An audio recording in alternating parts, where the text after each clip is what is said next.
mission, c'est la vie sans l'écologie. C'est ce que sera demain notre monde. C'est le fait qui fait le climat d'Alger à Paris. C'est le fait que la forêt de Rambouillet est une mangrove. C'est le fait qu'en Picardie, on n'a plus 2 jours de sécheresse par an, mais 25. Donc la punition, c'est ça. Théo Michel, bonjour. Bonjour. Vous êtes conseiller LR, les Républicains du 17e arrondissement de Paris. Alexandre Ouizy, bonjour. Bonjour. Porte-parole de l'initiative La République écologique. Théo Michel, vous faites partie des signataires de cette tribune, une vingtaine de signataires du parti LR. Donc c'est une façon de clamer que l'écologie de droite, ça existe déjà, postulat de base. Totalement, et c'était pour démontrer finalement que face à une écologie un peu dogmatique et punitive, proposée parfois par Europe Écologie Les Verts, par un certain nombre de partis de gauche, il y a également une écologie pragmatique qui s'adapte au milieu économique, qui est consciente que, notamment en sortie de crise, il va falloir quand même créer des emplois et accélérer la machine économique, mais qu'en même temps, il y a des enjeux environnementaux qu'il faut prendre en compte et adapter les entreprises, clairement, à ces enjeux. Ça veut dire quoi? C'est-à-dire que vous avez eu le sentiment que la gauche confisquait l'écologie, en quelque sorte? Bien sûr, totalement.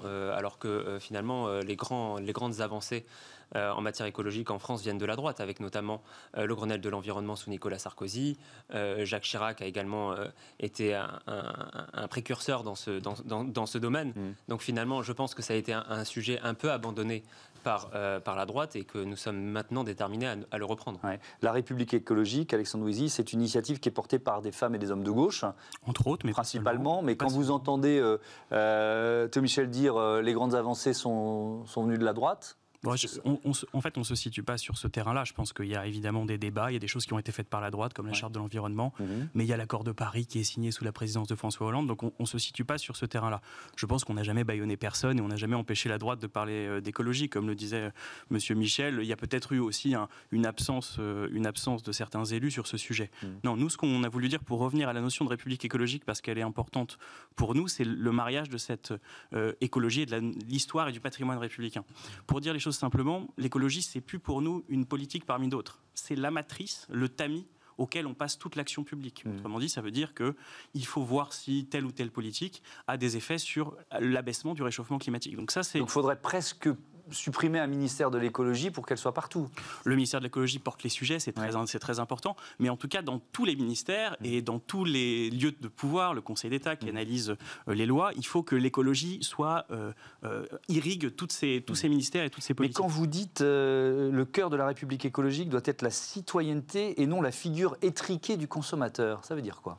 Ça veut dire qu'en fait, les libertés politiques, on a tendance à dévaluer la politique dans ce pays. On dit que l'écologie, c'est pas seulement vous allez choisir tel produit ou pas tel produit. L'écologie, c'est un grand choix collectif. C'est un plan massif de transformation de notre industrie. C'est un choix qui doit être fait au Parlement. Ce sont des lois qui doivent être validées. Ce n'est pas qu'une écologie comportementale qui se situe au niveau de l'individu. C'est ça qu'on veut dire.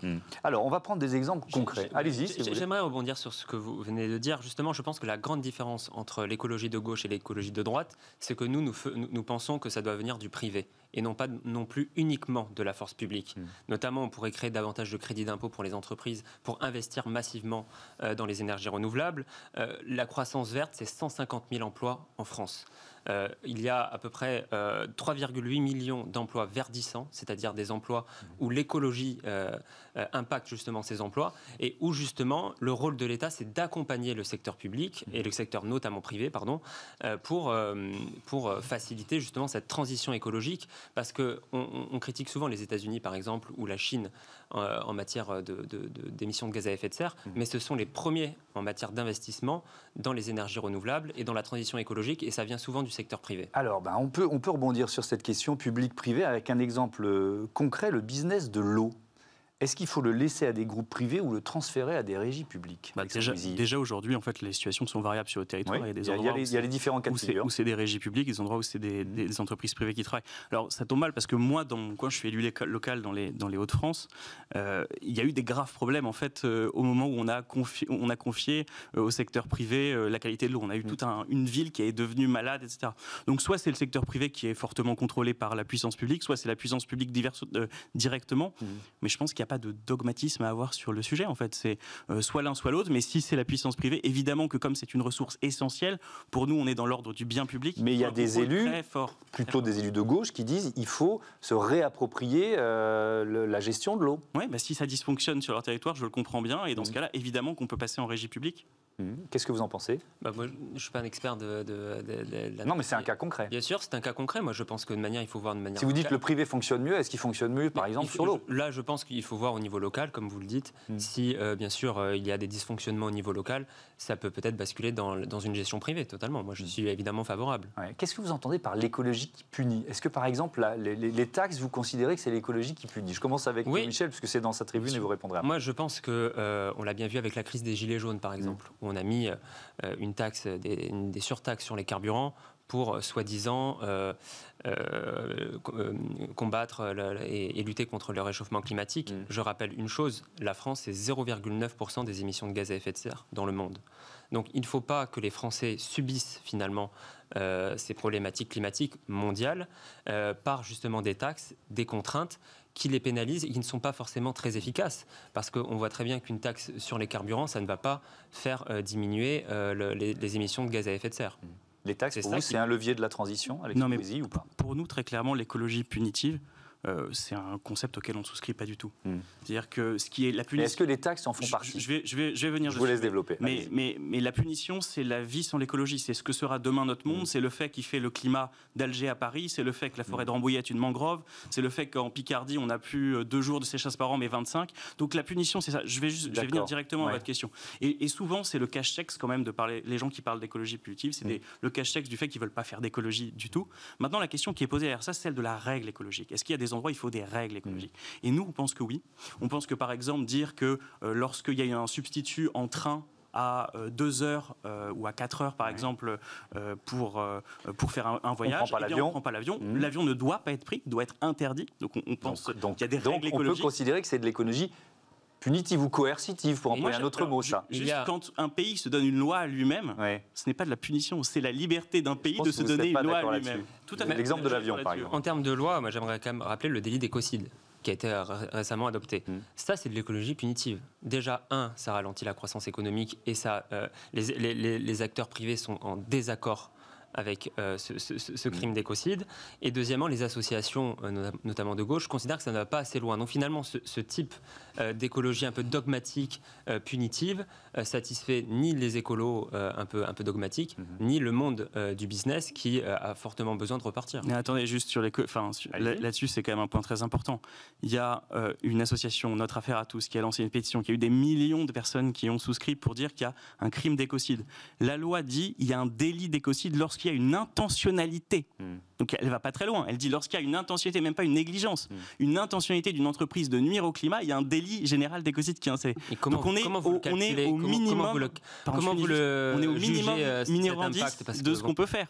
C'est le minimum du minimum. Dire que lorsque vous polluez intentionnellement l'environnement par des procédés illégaux, vous êtes puni, c'est le minimum du minimum de notre point de vue. Dans ce cas-là, vous n'utilisez pas votre smartphone parce que c'est quand même un objet qui pollue la planète. Donc, illégalement, monsieur. Illégalement. Illégalement, intentionnellement. Mais du coup, vous allez les poursuivre. Vous allez poursuivre toutes les entreprises qui font illégalement, oui, c'est le but, oui. Ah bah non, c'est le but de ce délit, monsieur. Non, absolument pas. L'installation ce délit veut condamner les entreprises qui intentionnellement. Intentionnellement. Le mot compte. Intentionnellement, mais comment on fait alors pour fabriquer des smartphones? On le fait légalement. C'est une solution toute simple, on le fait légalement. Non, on le fait en respectant la loi.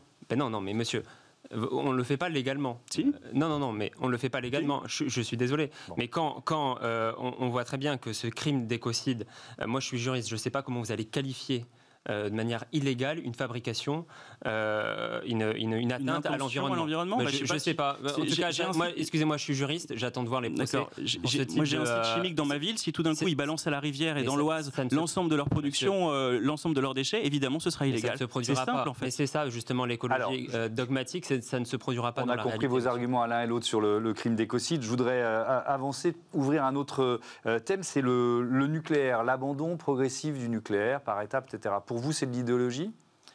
Oui, c'est de l'idéologie parce que... J'ai dit abandon progressif du nucléaire. Bien sûr, de manière progressive. Pour moi, c'est une écologie, c'est une industrie propre.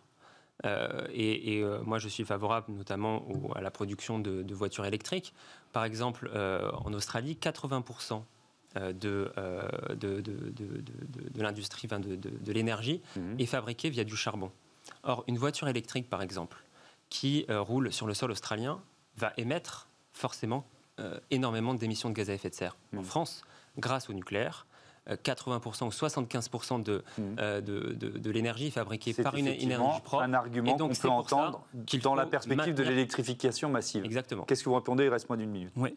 Non, alors j'utiliserai pas le mot d'énergie propre pour une énergie où il y a des déchets dont on sait que faire sur des millénaires. Donc le mot, à mon avis, est inadapté. En revanche, dire que le nucléaire est une part du mix énergétique de la transition, ça oui. C'est-à-dire que nous, notre position, c'est plutôt de dire que l'indépendance nécessite un mix énergétique qui évolue et qui fait monter la part des ENR, fait descendre la part du nucléaire. Mais c'est évidemment une énergie de la transition, d'autant qu'il y a quand même tout un travail de recherche qui est fait pour traiter les déchets eux-mêmes et les réutiliser dans le cycle nucléaire. Donc c'est une partie de la solution, même si on est favorable à la montée des ENR progressive. Merci à tous les deux d'avoir participé à ce débat.